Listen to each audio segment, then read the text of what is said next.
Alrighty, so I'm gonna be honest with y'all. I actually forgot this was coming out. I'm not gonna lie.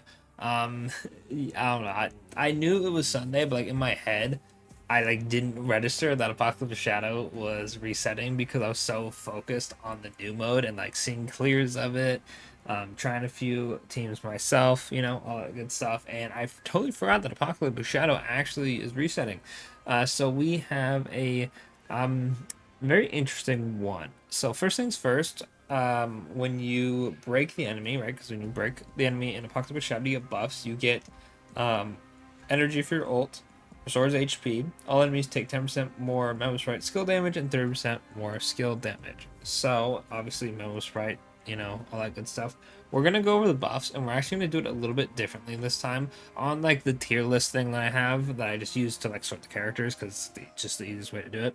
I have get like can use the buffs, right? Characters that are getting some sort of buff from the effects you can pick from, and then once we're done putting all the characters who actually can do something, we are going to move them up to the picture of the boss, and that will indicate what character I actually recommend using, because obviously a character can get a buff, but it's going to be like, oh hey, um imaginary damage, up by 20%. I'm not going to recommend using ratio, right? So let's jump into the first one. The first one is Cocolia. Cocolia has increased physical damage dealt to all allies by 50% and decreased all types of physical res by 20%. Wow, Cocolia is not weak to physical, but I wonder who the hell this is supposed to be about. Then the next one is when allies use base attack or skill to attack weakness broken enemies, all dots currently applied produce 20% of the original damage. The last one increases all enemies break damage taken by 10%. After breaking enemies weakness, increase all allies speed by 20% for 2 turns. So let's go ahead and jump over to the tier list. Characters who are meta for both, I'll go over in a second. So first things first, we got to put all the dot characters up on can use the buff, just because second one's dot. There's not a whole lot of dot characters. Yeah, Kafka's more down here, huh? I'm all like, where's Kafka? Because I like used recently. She got buffed recently, but she is right. Oh, I already put her up. I'm delusional. I'm looking for Black Swan. Y'all are probably like, what the heck is this guy doing? There she is. Black Swan, Luca, Sampo, Guanifin. Where is Shampoo at? Sampo. There we go. There's probably if I forget one, I'll put it there. But pretty much your dot characters that you have. Then we have Phanon and Boot Hill for the physical one. And then the last one was what, break related. So for break, actually, I'm not even gonna include the 4 stars. Let's be for real. This will just make it too long and too complicated. So dot characters, we have Phanon. Funny enough, Boot Hill also counts for break. We'll put Rappa, and we will put Firefly wherever I decide to actually look where she's at. Alrighty. So these are the main contenders, right? For this one, I just recommend using these characters right here. For this one, the thing with Boot Hill is obviously you have to implant the weakness, which means you have to ult, which can be a little annoying to get, right? Plus, there's the ice that you can AoE, and I know you're supposed to break one at a time, but once you break the ice, it transfers the weakness. So, you know, having AoEs is pretty helpful. Rappa is imaginary, and while you can use Fugue to ignore all of this, obviously Firefly is going to be a lot easier because everything's just naturally weak to fire, right? So in the break team is pretty much a fire team at this point, right? Rappa kind of got the short end of the stick where everybody is, fire. So they synergize with Rappa, or not Rappa, sorry, with Firefly more because she implants, and then there's not imaginary, like the team isn't imaginary, and Rappa doesn't implant. So it's just like I feel like Rappa got the short end of the stick there. And then Phanon obviously is pretty much who this buff is meant for the physical one, because you just give her physical from ulting and then you go absolutely crazy, right? But yeah, that's who I recommend. Obviously, there's more characters for the meta for both, but we're going to go over the buffed ones first. Let's jump over to Pollux. Pollux has Memo Sprites have 20% defense ignore, right? Nothing too crazy. Increase all ice skill damage by 30% at the start of their turn if their current HP percentage is equal to or lower than 1%. Restores HP equal to 15% of their max HP. And then the third one is when a character uses their ultimate, increases their weakness break efficiency by 100%, increases the crit damage by 40%, lasting for 3 turns. Obviously, we want to use characters that are ice, wind, quantum, or imaginary for this one, right? Because that's the whole like gimmick, right? So characters who are going to be good here would be Evernight, Castoris. I'll hold off on Castoris and Onyxa, right?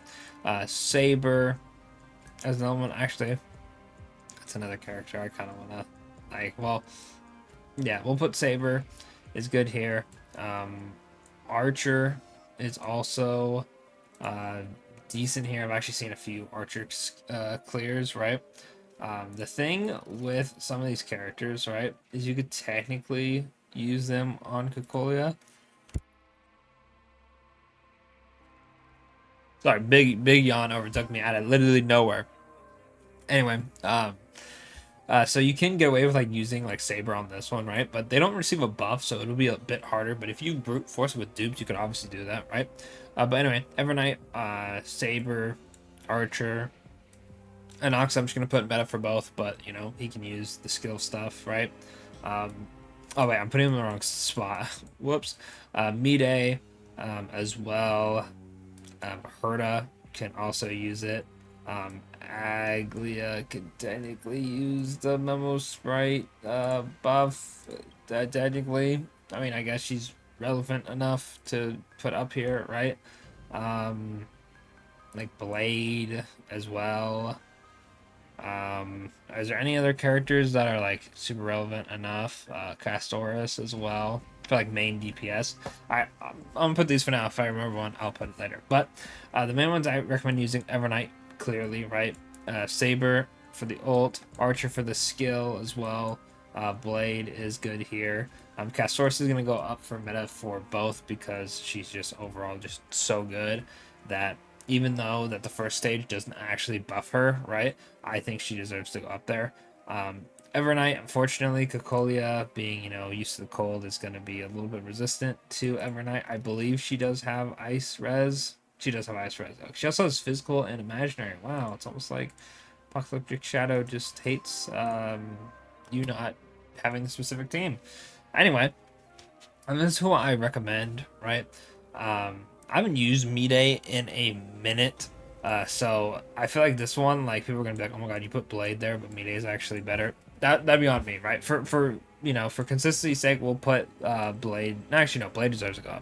Blade's better than Mide. Mide absolutely just cannot catch a break for some reason.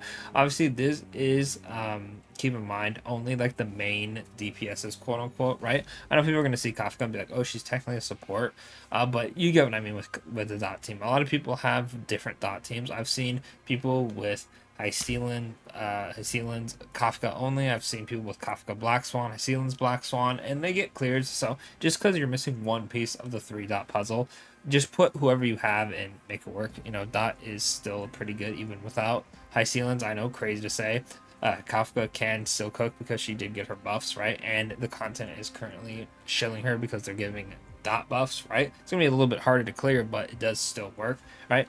Everyone else, the reason supports aren't really there is because really you could just be like, okay, you're going to put Cypher on the team with Dot, you're going to put Cypher on the team with Evernight, you're going to put him on the team with Anaxa, Hyacine, same thing. Sunday, oh, you're going to run Sunday Boot Hill or Sunday Phanon or Sunday Mide or Sunday Blade or just whatever the heck you're going to run, right?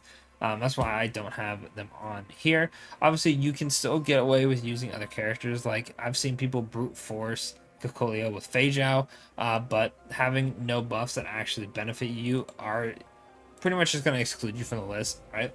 Obviously, Apocalyptic Shadow is meant for you to cater towards one of the buffs and then go for break damage, right? Other than that, that's pretty much going to be it for the video. Let me know in the comments if you guys are struggling. I pretty much hopped in and cleared it super quickly, just because I wanted to get my video out of the way and I have other stuff to do, right? So if there's any errors or a character on here is like actually really bad for this, let me know and I will make a adjustment to it, right? This is probably the fastest I've done one of these videos without like testing it the most, which is unfortunate, but I mean, hey, YouTube probably is already gonna not push out this video because it's already so late to the next day of this coming out. But I mean, hey, it is what it is. Anyway, thanks for watching. I'll catch you on the next one.